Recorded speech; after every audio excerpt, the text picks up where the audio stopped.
नमस्कार सभी साथियों को। एक बार शेयर कर दीजिए, फिर लोग जुड़ते हैं, फिर बात रखना चालू करेंगे। देखिए, आज मैं किसी तरह का विरोधाभास, आरोप प्रत्यारोप और इन सब से हटकर एक अभ्यर्थी की तरह आप लोगों के बीच में आया हूँ। लोगों के तमाम सवाल हैं, मेरे पास पर्सनल मैसेज कर रहे हैं लोग। बहुत सारे लोग हैं जिनको केस के बारे में नहीं ज़्यादा नॉलेज कि कहाँ चल रहा है, ये केस क्या है, वो केस क्या है। जैसे कि कल ही एक नया आया था एक पॉइंट कि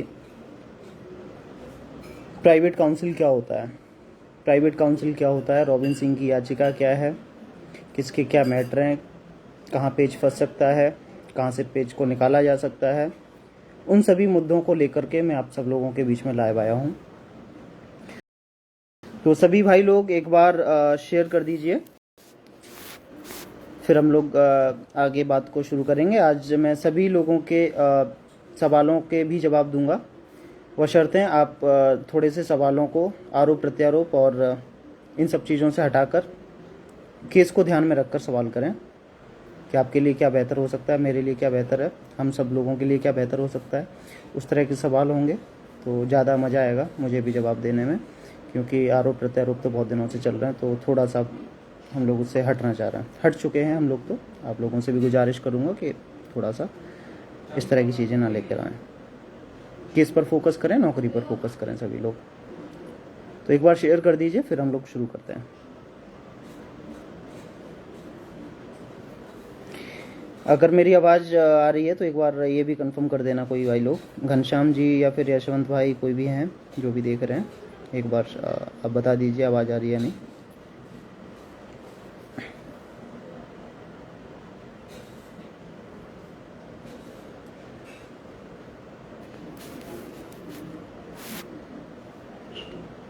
चीज़ें आजकल थोड़ी सी अगर मैं बात करूं तो हमारे केस के विपरीत तो नहीं है, लेकिन परिस्थितियां ऐसी हैं कि थोड़ी सी चूक हम लोगों को विपरीत भी कर सकती है।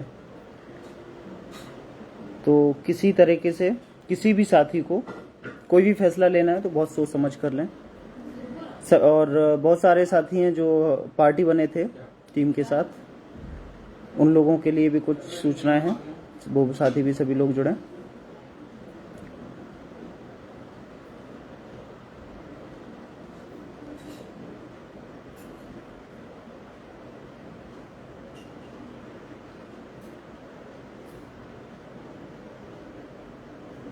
चलिए शुरू करता हूं मैं अपनी बात को। सभी साथियों को प्रदीप बघेल का नमस्कार। आप सभी लोग अगर मुझे जानते हैं तो मेरा नाम है प्रदीप बघेल। मैं आपको एक बार फिर से परिचय दे देता हूं। और देखिए, हम लोगों के पास 25 तारीख की जो सुनवाई है हमारे केस की, उसके लिए बहुत ज़्यादा समय नहीं बचा है। चीज़ें कोर्ट में अगर मैं बात करूं तो लगभग क्या सारी हम लोग अपनी तरफ से प्लीडिंग पूरी की पूरी कंप्लीट कर चुके हैं। सिर्फ और सिर्फ हमारी 25 तारीख को बहस होनी है, और उस बहस में क्या क्या पॉइंट रखने हैं वो हम लोग सब लोग कोर्ट में सबमिट कर चुके हैं।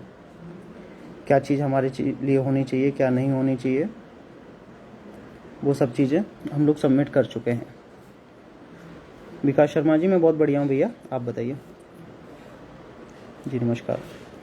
तो मैं आपको शुरू से मतलब थोड़ा सा चीज़ों को लेके चलता हूँ कि क्या हम लोग जैसे मेरे पास बहुत सारे लोगों के कल मैसेज आ रहे थे, प्रदीप भैया ये प्राइवेट काउंसिल का क्या मतलब है, क्या है, लोग चीज़ नहीं समझ पा रहे हैं।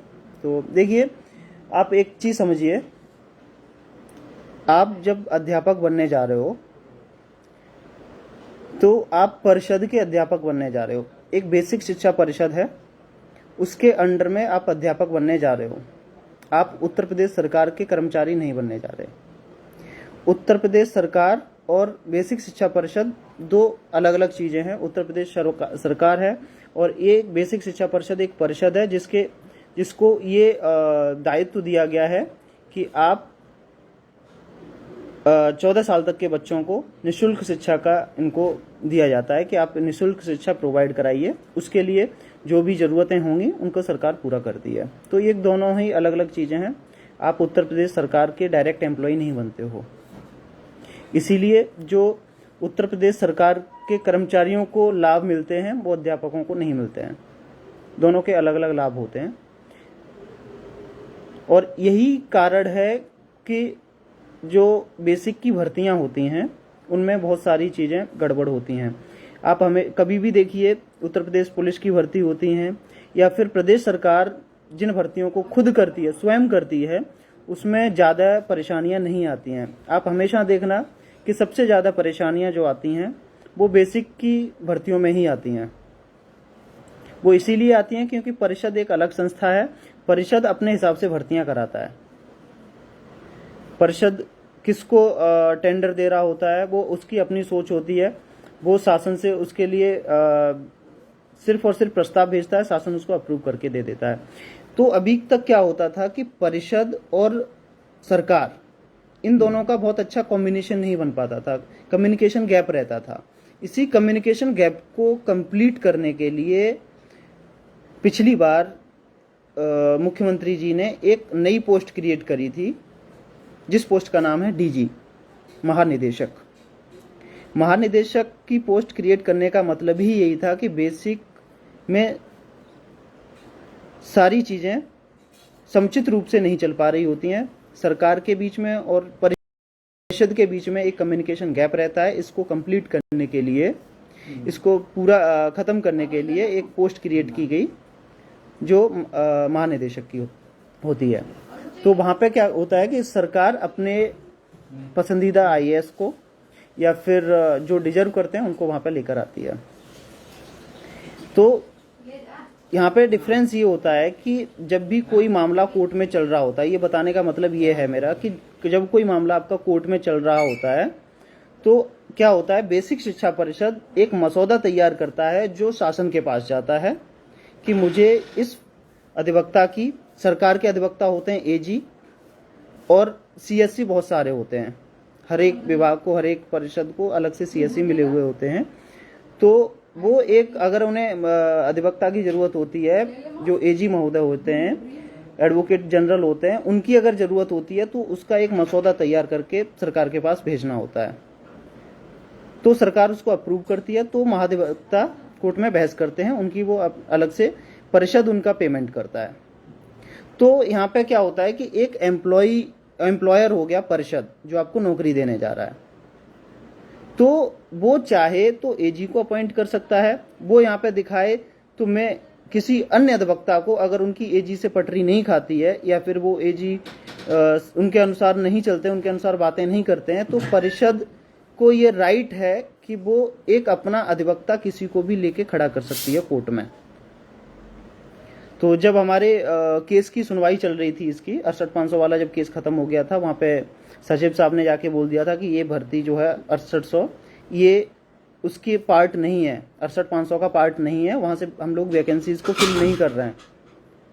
तो उसके बाद जब भारती पटेल का मैटर कोर्ट में आया तो हम लोग सरकार के वकीलों से मिले, सीएससी साहब से मिले थे। उसके बाद फिर हम लोग अधिकारियों से मिले, जो सचिव हैं, सचिव से मिले थे और निदेशक साहब से मिले थे। तो उन लोगों ने, जब हमारी काफ़ी देर उनसे मुलाकात हुई थी, काफ़ी देर मीटिंग हुई थी, तो उन्होंने एक पूछा था कि आपके हिसाब से हमें क्या करना चाहिए।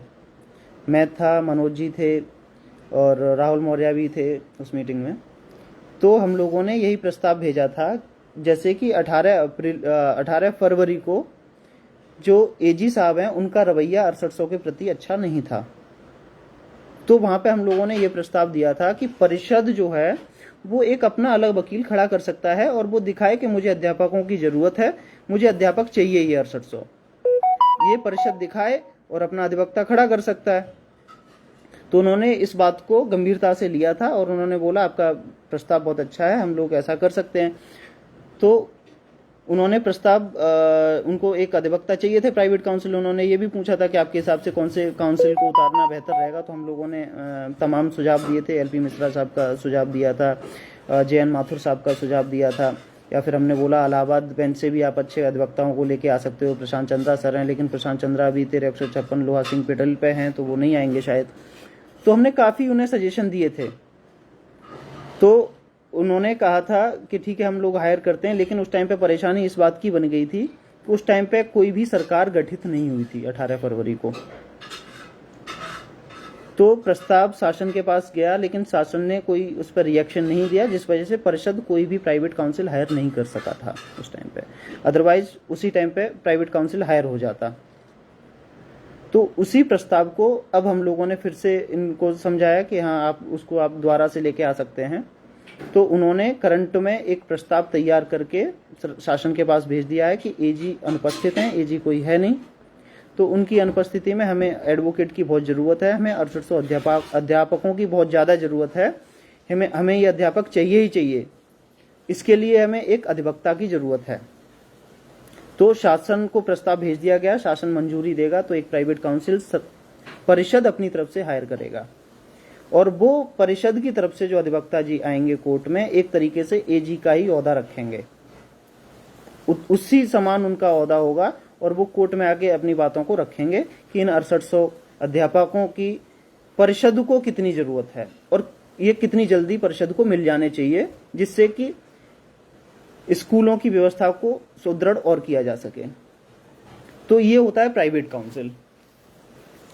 तो कोई भी साथी प्राइवेट काउंसिल को लेकर आश्चर्यचकित ना हो कि प्राइवेट काउंसिल क्या होता है, इसका हमारे केस पे क्या इम्पैक्ट पड़ेगा, पॉजिटिव पड़ेगा, नेगेटिव पड़ेगा। देखिए नेगेटिव तो कुछ हो ही नहीं सकता, क्योंकि वो 6800 के लिए आएंगे, 6800 की नौकरी के लिए आएंगे अधिवक्ता।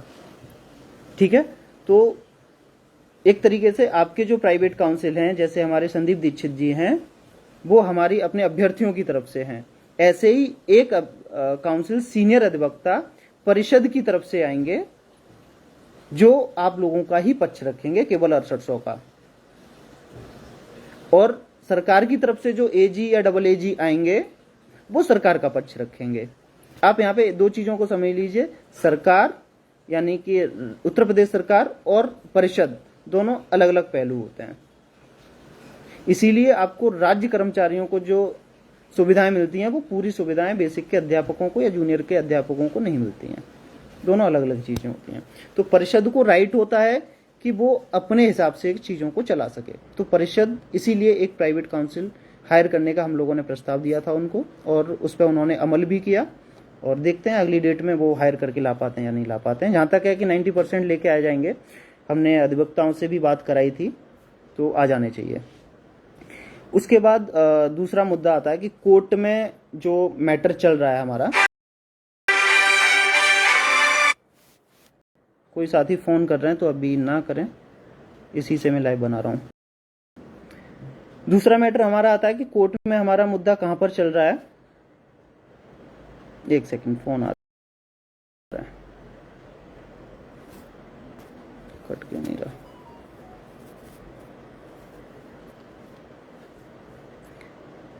दूसरा हमारा मुद्दा ये चल रहा है कि कल आप लोगों को सबको पता ही चल गया होगा मीटिंग जो हुई थी, और उस मीटिंग में अधिकारियों की तरफ से प्रस्ताव दिया गया है कि हम एक प्राइवेट काउंसिल को हायर कर रहे हैं, और उन्होंने ये भी बोला है कि यार फोन बार बार कर रहे हैं कोई। उन्होंने ये भी बोला है कि कोर्ट में एक पिटीशन है भारती पटेल की, एक पिटीशन है 1356 और एक पिटीशन है रॉबिन सिंह की।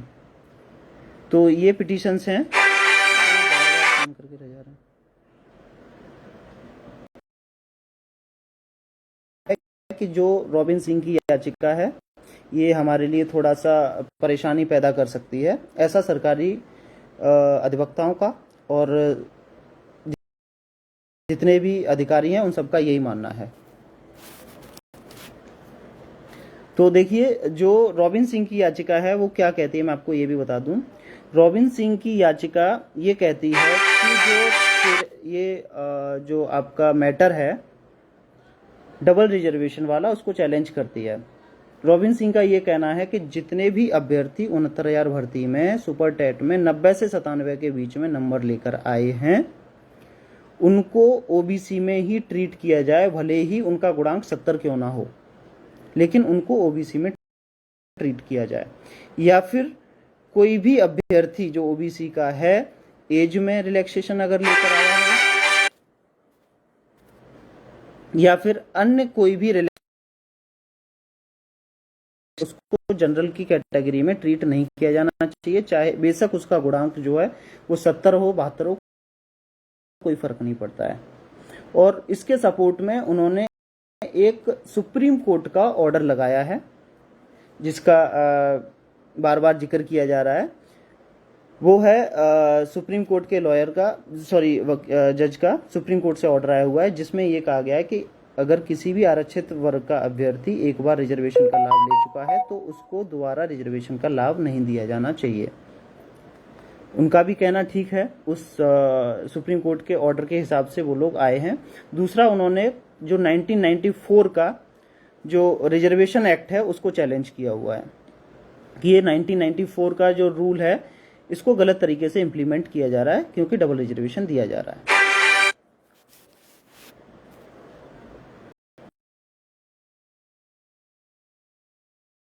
मेरे पास इतनी देर में 10 कॉल आ गए हैं, तो कृपया आप अभी कॉल ना करें, थोड़ी देर बाद कॉल कर लीजिए जब मेरा लाइव खत्म हो जाएगा। तो उसका कहना है, रॉबिन सिंह का, मैं जल्दी जल्दी खत्म करता हूं।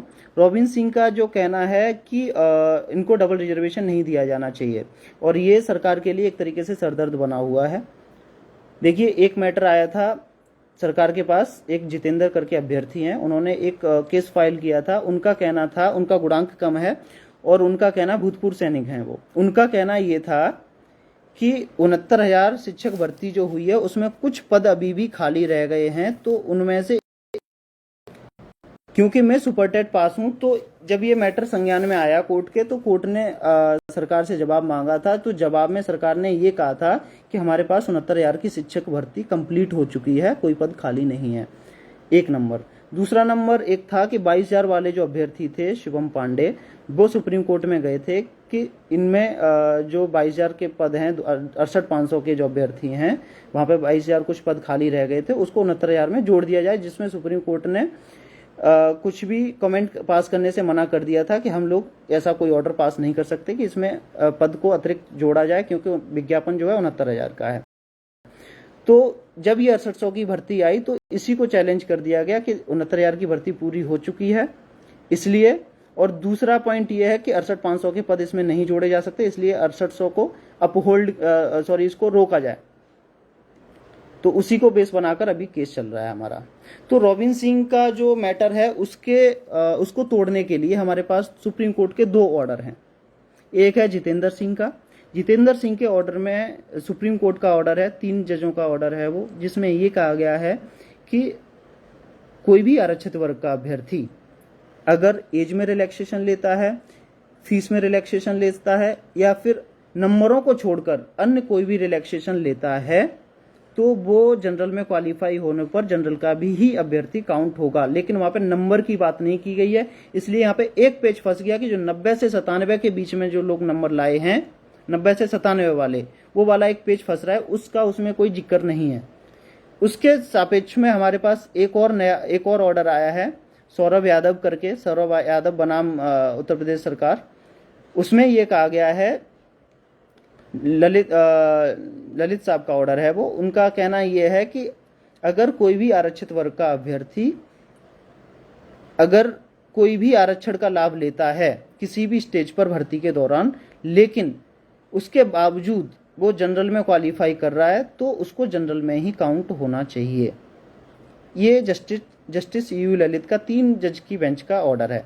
तो कहने का मतलब ये है कि हमारे पास 2 सपोर्टिंग ऑर्डर हैं और उनके पास 1 सपोर्टिंग ऑर्डर है, लेकिन ये बहस का मुद्दा बनता है। ये बहस का मुद्दा बनता है। दूसरी चीज ये है कि उन्होंने 1994 के एक्ट को चैलेंज किया हुआ है, लेकिन अभी फिलहाल में ही 2011 या 12 की बात है, सुप्रीम कोर्ट ने 1994 को अपहोल्ड किया है। अपहोल्ड किया है किसका मतलब कंटिन्यू किया है। तो ये जो मैटर है वो सुप्रीम कोर्ट की ज्यूरिडिक्शन का मैटर है, ये हाई कोर्ट की ज्यूरिडिक्शन का मैटर नहीं है। इसको फुल बेंच सुप्रीम कोर्ट की डिसाइड कर सकती है कि क्या करना चाहिए। तो इस तरीके से हमारे पास रॉबिन सिंह के तोड़ हैं, जब सरकार के अधिकारियों ने हमसे पूछा कि आप लोग क्या तैयारी कर सकते हैं इस पर, तो हमने उनको ये सारे ऑर्डर प्रोवाइड करा दिए हैं कि आप इनको बेस बनाकर आप काउंटर फाइल कीजिए हाई कोर्ट में और उस पर बहस कीजिए। अगर हालांकि उन्होंने ये बोला हुआ कि हम फाइल कर रहे हैं, कल भी उन्होंने ये बोला था कि हम फाइल कर रहे हैं, रात को 11 बजे करीब मेरे पास फ़ोन भी आया था उनका, तो उन्होंने ये बोला था रोबिन सिंह का काउंटर लगभग तैयार हो गया है और फाइल हो जाएगा। सरकार अपनी तरफ से फाइल कर देगी तो ठीक है, नहीं तो हम मंडे को ऑन द डेस्क उसको लेकर खड़े हो सकते हैं। तो ये तो हैं सारे के सारे मैटर अपने तोड़ वाले कि हम लोग किस तरीके से तोड़ सकते हैं। रही बात भारती पटेल की, तो 13-156 में कनेक्ट कर दिया गया है, 13-156 डिसाइड होगी तो वो भी खत्म हो जाएगा। बात आती है 13-156 की, तो 13-156 में ये कहा जा रहा है कि 27% और 21% आरक्षण 6800 से पूरा नहीं होता है। तो इस पर जवाब सरकार को देना है कि 6800 में वो आरक्षण को पूरा कर पा रहे हैं या नहीं कर पा रहे हैं। अगर कर पा रहे हैं तो उन 6800 का क्या करना है जो 6800 एक्स्ट्रा लग गए हैं। तो इन सब का जवाब सरकार देगी, वो जवाब आपको या हमको नहीं देना है। हमको वहां पे अपना पक्ष ये रखना है कि हम लोगों ने इसके महेंद्र पाल के तहत एक केस फाइल किया था कि इसमें रिजर्वेशन का पूरा पालन नहीं किया गया है। उसके बाद सरकार ने रिविजिट किया लिस्ट को और सरकार कह रही है कि 6800 के ऐसे अभ्यर्थी हैं जिनको लिस्ट में होना चाहिए था, लेकिन वो किसी कारणवश या गलतीवश वो लिस्ट में नहीं आ पाए हैं। तो हमारा पक्ष यहाँ पे ये है कि इसमें हमारी कोई भी किसी भी तरह की कोई हमारा फॉल्ट नहीं है, हमको नियुक्ति मिलनी चाहिए। तो ये तो सारे हैं सुप्रीम कोर्ट के बहस के मुद्दे। दूसरी आगे की बातें अगर करूं तो जो भी साथी एक बार कोर्ट में जा चुके हैं, चाहे वो किसी भी माध्यम से गए हों, चाहे आईए के माध्यम से गए हों या फिर अब जा रहे हैं, तो कहने का मतलब ये है कि कोई भी साथी एक बार ही कोर्ट में जाए, बार बार ना जाए, क्योंकि वहाँ पे ये शपथ देनी होती है हर एक शिकायतकर्ता को कि हमने इसके अलावा और कोई भी किसी तरह की कोई पिटीशन या फिर कुछ भी फाइल नहीं किया हुआ है, तो आपके लिए वो मुसीबत बन सकती है। तो कोई भी साथी जो पहले बन चुके हैं, चाहे वो याची बने हैं, चाहे वो, क्योंकि सब मैटर बन हो चुका है, पहले रिजर्वेशन पे बन चुके हैं, उससे फर्क नहीं पड़ता। अभी नए 6800 की लिस्ट आने के बाद एक ही जगह बने, बार बार कहीं पे ना बने। अगर बनेंगे, अगर आप पकड़ गए, विपक्ष के अधिवक्ताओं ने मुद्दा उठा लिया, तो आपके लिए मुसीबत पैदा हो सकती है। तो कोई भी साथी ऐसा ना करें। सहयोग करने की, वकीलों को लाने की बात है तो आप सहयोग कर सकते हैं, लेकिन आप कहीं पे द्वारा से याची ना बने। इसके बाद अगर हम लोग बात करते हैं कि जो मैंने जितनी भी बातें आपको बताई, ये आप कब कर सकते हो कोर्ट में? आप कोर्ट में तभी कर सकते हो जब आपके अधिवक्ता कोर्ट में होंगे, अदरवाइज नहीं कर सकते हो। आप अधिवक्ताओं के माध्यम से ही आप इन सब बातों को कोर्ट में रख सकते हैं। तो आप ये बात भी अच्छे से समझ लीजिए। और मंत्री जी ने भी कल बोल दिया, अधिकारियों का भी यही कहना है कि वो कोर्ट के इतर कभी कुछ नहीं करने वाले इस केस में। उचित पैरवी वो लोग कर सकते हैं, प्राइवेट काउंसिल को हायर कर सकते हैं। हम लोग लगातार उनके संपर्क में बने हुए हैं कि क्या और बेहतर कराया जा सकता है। लगातार अधिवक्ताओं से बात कर रहे हैं, सरकारी अधिवक्ताओं से बात कर रहे हैं और अधिकारियों से भी बात कर रहे हैं। कोई भी साथी, बहुत सारे साथी हैं जो बार बार ये कह रहे हैं कि आप घर में बैठ के ये कर रहे हो, वो कर रहे हो। तो आप ये भी समझ लीजिए कि कोई ज़रूरी नहीं है कि किसी के घर जाके ही आप काम सॉल्व करवा सकते हो। अगर आपके संबंध अच्छे हैं तो आप कहीं से भी कोई भी काम सॉल्व करवा सकते हो। आज की डेट में बड़ी बड़ी एमएनसी कंपनियां यूएस से संचालित हो रही हैं और इंडिया में सब काम कर रही हैं। लेबर पूरा इंडिया का होता है, लेकिन उनके हेड ऑफिसेस यूएस में होते हैं, तो वो सब ऐसे ही चलते हैं। ऐसा नहीं होता है कि इंडिया का एम्प्लॉय वहाँ पर जाके काम कर रहा है, ऐसा नहीं होता। तो आप सब लोग समझदार हैं, इन सब चीज़ों को बहुत अच्छे से समझिए। बेहतर तरीके से तभी आप कोर्ट में जा सकते हैं जब आप एक शांत मन से सोचकर, विचार कर, चीज़ों को समझकर फिर आगे कदम रखेंगे। अगर आप यही करते रहेंगे कि मैं उसको गाली दे दूं, ये कर दूं, वो कर दूं, तो आप सब लोग, मैं भी, ये सबके लिए लागू होती है, अकेला कोई व्यक्ति विशेष नहीं है, ये मेरे लिए भी लागू होती है। तो सब उसी में उलझे रह जाएंगे। बेहतर है कि आगे की तैयारी करें, कोर्ट में हमें कैसे लड़ रहे हैं। तो इन सब चीज़ों को, पहलुओं को ध्यान में रखते हुए सभी साथी आगे बढ़ें। कौन कितना पैसा खाया, कौन कितना पैसा नहीं खाया, इन सब चीज़ों पर ज़्यादा ध्यान ना दें। और रही बात, देखिए मैंने अभी आपको बोला था मैं इस तरह की बातें थोड़ी नहीं करना चाहूँगा आज, मैं सिर्फ ये बताना चाहूँगा कैसे क्या चल रहा है। आयोग टीम की तरफ से मैंने आपको पहले ही कह दिया था कि हिसाब जो बात हुई थी बहुत लोगों को दे दिया जा चुका है, और किसी भी साथी को कभी भी हिचक, देखिए आप सवाल पूछिए, सोशल मीडिया पर सवाल पूछिए, सवालों के जवाब दिए जाएंगे, लेकिन कोई भी साथी कोशिश करे कि उल्टा सीधा ना करे, बातें ना करें। अगर उल्टा सीधा बातें करेंगे तो हर जगह इंसान ही है, आप भी अभ्यर्थी हो, जो केस को लीड कर रहे हैं वो भी अभ्यर्थी हैं।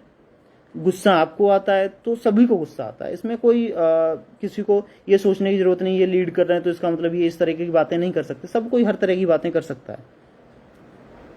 तो बातें वही करें सभी लोग कि जो एक बार सोचें मेरे लिए सामने वाला कोई बोले तो मुझे कितनी अच्छी लगेगी ये, तो उतनी ही बातें सब लोग उसी को, बेहतर ये होगा इस तरह की बातें ना करके ये कोशिश करें कि हम लोग कोर्ट में और बेहतर किस तरीके से कर सकते हैं।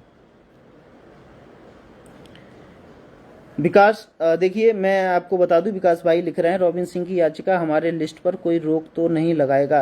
रॉबिन सिंह की याचिका, देखिए भाई मैं आपको ये और बता दूं, रॉबिन सिंह की जो याचिका है वो जो जनरल अभ्यर्थी हैं उन्होंने फाइल की थी, और वो अभ्यर्थी सिलेक्टेड हैं 69,000 में।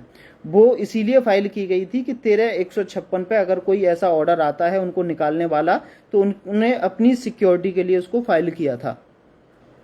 तो अगर उनको निकालने वाली बात आएगी तो वो लोग खड़े हो जाएंगे। देखिए नोटिस सर्व किया गया था, लेकिन वो लोग डायरेक्ट कोर्ट में नहीं आ रहे हैं, वो रॉबिन सिंह को ही आगे करके कोर्ट में आना चाह रहे हैं। तो रोक तो नहीं लगा सकता है वो, लेकिन अगर उनको निकालने की नौबत आएगी तो वो लोग उस पर मजबूती दिखाएंगे। वो एक बहस का मुद्दा बनेगा, और बहस कितने लंबे समय तक चल सकती है इसको अंदाजा ना आप लगा सकते हो ना मैं लगा सकता हूं, लेकिन वो रोक नहीं लगा सकता। अगर रॉबिन सिंह सक्सीड होता है तो 69,000 की पूरी भर्ती क्वैश होगी, जिसको सरकार कभी नहीं चाहेगी कि भर्ती क्वैश हो। ठीक है, तो ये सब लिस्ट पर कोई रोक नहीं है, होगा किसी याचिका से कोई रोक तो नहीं होगा, नहीं कोई लिस्ट पे रोक 6800 पे, देखिए 6800 पे किसी तरह का कोई रोक नहीं हो सकता है। रॉबिन सिंह ही ये कांटा है, रॉबिन सिंह के लिए हमारे पास तोड़ है, मैंने अभी आपको बताया।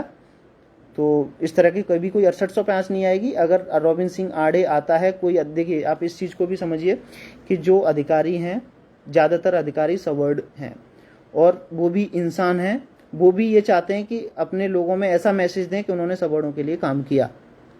तो बहुत ऐसे अधिकारी हैं जो उसको सपोर्ट कर रहे हैं, मैं आपको क्लियर बता रहा हूँ, बहुत ऐसे अधिकारी हैं जो उसको सपोर्ट कर रहे हैं। उनको फर्क नहीं पड़ता कि लिस्ट क्वैश होती है कोई या भर्ती क्वैश होती है, दोबारा भर्ती होगी, उन्हें इतना ज़्यादा फर्क नहीं पड़ता है। लेकिन कुछ ऐसे अधिकारी हैं या फिर सरकार ऐसी है जो कभी नहीं चाहती कि इस तरह की अब कोई भी बात हो जिससे सरकार की किरकिरी हो। तो दोनों ही पहलू हैं, जहां तक चांसेस हैं कि इस तरह का कुछ भी कभी नहीं होगा। 6800 की नियुक्ति होगी, उसे कोई रोक नहीं सकता है।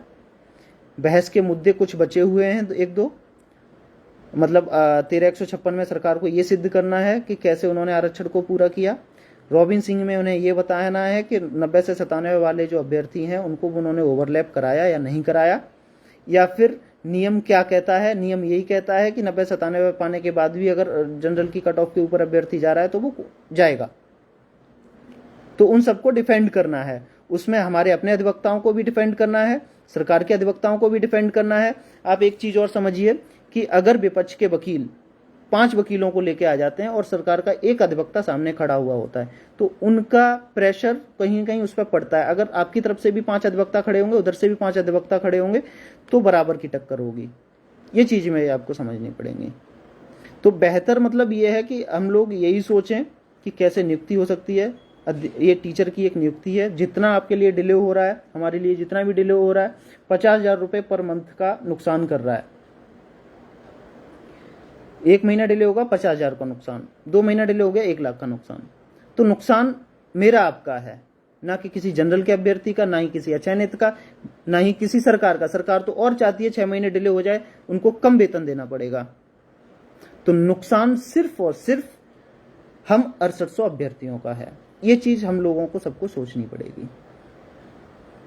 जब तक हम लोग ये नहीं सोचेंगे, आपस में झगड़ेंगे, या फिर किसी तरह के किसी पे कटाच करेंगे। आप ये भी ध्यान रखिए, 90-97 का जब मैटर चल रहा था, 90-97 के मैटर में 3 टीमें सामने आपके लड़ रही थी और हमेशा ये होड़ रहती थी कि मैं बेहतर करके दिखाऊं। शिवेंद्र की टीम थी, एक सर्वेश की टीम थी, एक बीएड वालों की पंकज की टीम थी, अंशुमान भाई थे उसमें, तो इन सब की अलग अलग टीमें थी। सब लोग ये बेहतर करने की कोशिश करते थे, इस बार मैं बेहतर करूंगा कोर्ट में, दूसरा पक्ष सोचता था इस बार मैं बेहतर करूंगा कोर्ट में, और वो सक्सेस हुए, नौकरी कर रहे हैं आज की डेट में। मायने ये नहीं रखता कि कितना पैसा उन्होंने कहाँ पे खर्चा किया। वो हरीश साल्वे को लेके आए, 13 लाख 14 लाख एक दिन का फीस दिया उन्होंने, मायने वो नहीं रखा, मायने ये रखा कि नौकरी तक पहुंचे। तो सभी साथी इन सब चीजों को अध्ययन करें, अपने हिसाब से देखें कि क्या बेहतर हो सकता है। कुमार शत्रुघ्न जी कह रहे हैं भाई 25 को क्या हो सकता है। देखिए 25 के लिए अगर सरकार काउंटर फाइल करती है तो उस पर बहस होगी। अगर अधिवक्ता अपनी तरफ से अच्छे होंगे तो 25 को कोशिश हो सकती है कि आपको कोई रिलीफ मिल जाए। अगर आपकी तरफ के अधिवक्ता कोई बेईमानी कर गए तो मैं कुछ कह नहीं सकता हूं, लेकिन चांसेस हैं कि आपके लिए अच्छा ही होगा, हम सबके लिए अच्छा होगा।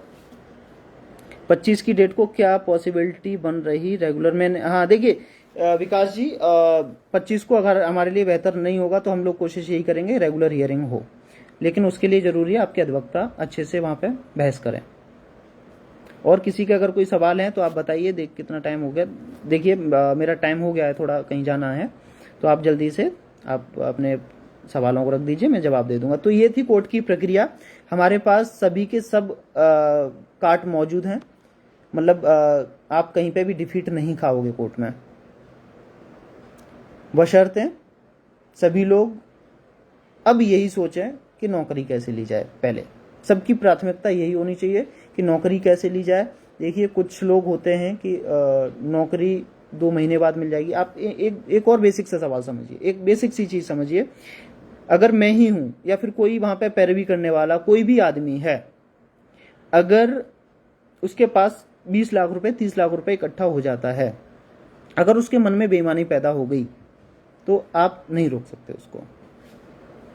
अगर वो ये सोचता है कि नौकरी मुझे चाहिए तो वो उचित पैरवी करेगा। यहाँ पे सभी की नौकरी का सवाल है। ज्वाइन कब तक हो सकती है ज्वाइनिंग, गरिमा जी कह रही हैं। देखिए गरिमा राठौर जी, ज्वाइनिंग मेरे हिसाब से अगर मान लो 25 को हमारे फेवर में कुछ होता है तो भी ऑर्डर रिलीज होने में 10 दिन या 15 दिन लग जाएंगे। मतलब मिड जून आप मान के चल के समझिए, मतलब सॉरी मिड मई। उसके बाद कोई ऑर्डर अगर पास होगा आपकी ज्वाइनिंग के लिए तो मई एंड तक या फिर जून में ही ज्वाइनिंग संभव है, क्योंकि सरकार भी नहीं चाहेगी आपको छुट्टियों की सैलरी दे। तो इसलिए सरकार कभी नहीं चाहती। हम लोगों को ये अपना मजबूत पक्ष रखना होगा कि हमें नौकरी की कितनी ज़रूरत है। हाँ जी गरिमा जी, मैंने आपका रिप्लाई कर दिया है। तो मैं ये कंफर्म तो नहीं कह सकता, लेकिन ज्वाइनिंग संभवतः 1.5 से 2 महीने के बीच में हो जानी चाहिए। 1-1.5 महीना 2 महीना इतना ही मैक्स लगना चाहिए। जून में, संभवतः जून में आप लोग स्कूल में आपकी ज्वाइनिंग हो जानी चाहिए, या फिर मई के एंड से प्रक्रिया शुरू हो जानी चाहिए। अगर पैरवी उचित होती है तो,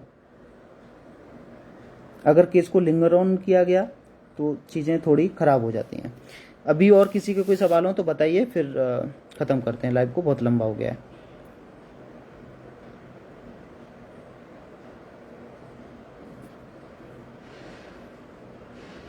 मैंने कोशिश की है कि सभी जितने भी मेरे पास सवाल आ रहे थे पर्सनली मैसेज कर रहे हैं। देखिए व्हाट्सएप पे प्रॉब्लम क्या होती है कि एक दिन में 150-200 लोगों के मैसेज आ जाते हैं। सभी के रिप्लाई करना थोड़ा सा मुश्किल होता है। मैं कभी 1-2 घंटे बाद 3 घंटे बाद अगर किसी का अचानक से देख लिया तो मैं रिप्लाई कर देता हूँ कभी कभी। अदरवाइज होता क्या है, बहुत लोगों के मैसेज आ जाते हैं तो थोड़ा संभव नहीं हो पाता है। बेहतर होगा आप कॉल कर लें। आप कॉल कर लेंगे, मैं आपके जवाब बहुत आसानी से दे पाऊंगा। 90 से 97 के बीच ओबीसी जनरल में गए होंगे। हाँ गए हैं, बहुत सारे अभ्यर्थी गए हैं।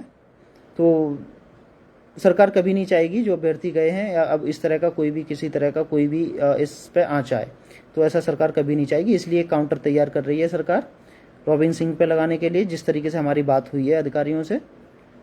अब कितना लगाएंगे कितना नहीं वो आप बेहतर समझते हैं अधिकारियों की क्या चाल होती है। जिस तरीके से उन्होंने कॉन्फिडेंस दिया उस हिसाब से लगता है कि वो लोग काउंटर लगा रहे हैं।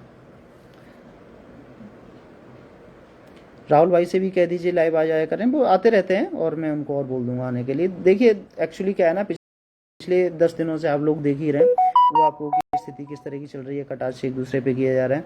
ईमानदारी से अगर कोई काम कर रहा है तो उसको टांग खिंचाई ज़्यादा होती है। देखिए आप बेसिक सी एक बात को समझिए कि आपके पड़ोस में कोई भी आदमी रह रहा है, अगर आप उसका कोई भी काम कर रहे हो फ्री में जाकर, आप कोशिश करना किसी का भी काम आप जाकर करना, तो वो क्या सोचेगा कि इसका कुछ ना कुछ तो कारण है, कुछ ना कुछ तो इसका अपना है इसमें, जो नहीं तो मेरी हेल्प क्यों करेगा। हमेशा हर कोई यही सोचता है। तो यहाँ पे भी वही है, लोगों अगर कोई ईमानदारी से काम करना चाह रहा था तो उसमें लोगों को लग रहा था पता नहीं कितना क्या खा रहा है क्या नहीं कर रहा है। तो ये चीज़ें स्वाभाविक होती हैं, इंसान की फितरत होती है इन सब चीज़ों के लिए। तो उन्हीं सब चीज़ों को लेकर बहुत ज़्यादा चीज़ें सामने आई, आप सब लोग देख रहे हैं। तो थोड़ा मन व्यथित राहुल भाई का भी था इन सब चीज़ों से, इसलिए थोड़ा कुछ टाइम से नहीं आ पा रहे हैं लाइव। फिलहाल मैं उनको बोल दूंगा, अब वो भी थोड़ा शांत हो गए हैं। ठीक है। समीर कह रहे हैं कितने गए होंगे, ये कह पाना मुश्किल है। आप मिनिमम आंकड़ा 1500 का मान के चलिए। ठीक है, सभी साथियों को नमस्कार। फिर मैं लाइव को ख़त्म करता हूं। आप एक बार सोचिए समझिए, अपने आप से सवाल कीजिए कि हमें नौकरी लेनी है, कैसे भी लेनी हो नौकरी लेनी है। सबसे पहला और आखिरी सवाल हमारा यही होना चाहिए अपने आप से, मुझे नौकरी लेनी है और कैसे लेनी है ये सोचना होगा। ठीक है, सभी साथियों को नमस्कार। जय हिंद, जय भारत।